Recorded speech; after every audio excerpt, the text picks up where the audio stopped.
Autre actualité, des administrateurs de la Banque mondiale visitent différents projets financés par la BAD.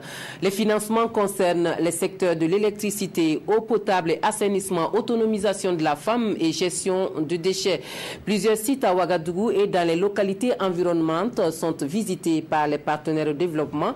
Une sortie de terrain qui permet d'apprécier l'impact socio-économique des réalisations et d'échanger avec les bénéficiaires sur les actions futures. Le point de la tournée avec Roger Bembamba et Adama Koulibaly. Nous sommes ici à Sakoinsa, une cinquantaine de kilomètres de Ouagadougou, point de départ de la visite des administrateurs de la Banque africaine de développement. Grâce au projet de renforcement des infrastructures électriques et d'électrification rurale, la localité a accès à l'énergie, ce qui induit un développement des activités économiques. En tout cas, grâce à l'électricité, on a amélioré notre activité. Maintenant, on peut amener les artistes à s'amuser ici. Toujours la bière est bien tapée, bien fraîche. On a embauché beaucoup de gens aussi qui travaillent avec nous. Des écoles et ce SPS, Centre de santé et de promotion sociale, font aussi partie des infrastructures reliées au réseau électrique. Ce château d'eau fait partie des réalisations de la BAD dans le cadre du projet d'approvisionnement en eau potable et d'assainissement en milieu rural. Il a permis à Kokologo d'accroître son accessibilité à l'eau potable à travers des bornes fontaines comme celle gérée par Mme Tiendrebego. Le nouveau château d'eau a permis de renforcer davantage l'activité. Nous avons plus de revenus que de par le passé.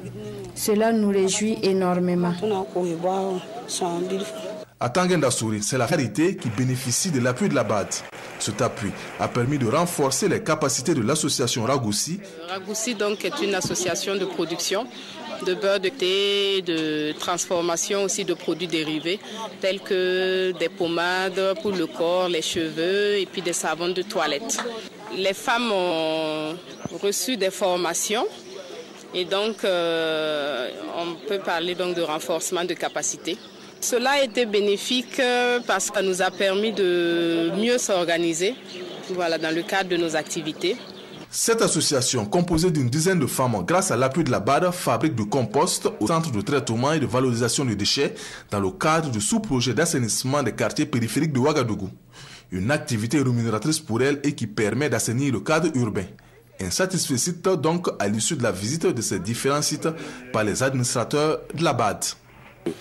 Ces projets ont apporté une nette amélioration, non seulement dans leur situation financière, mais aussi dans la façon dont ils travaillent.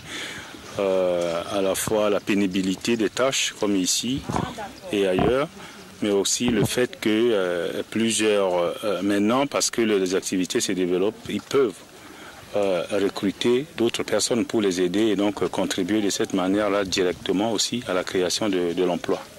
Un voyage d'études pour ces administrateurs qui a sans doute permis d'évaluer l'impact des différents investissements, mais surtout de cueillir les doléances des bénéficiaires pour d'éventuelles futures actions.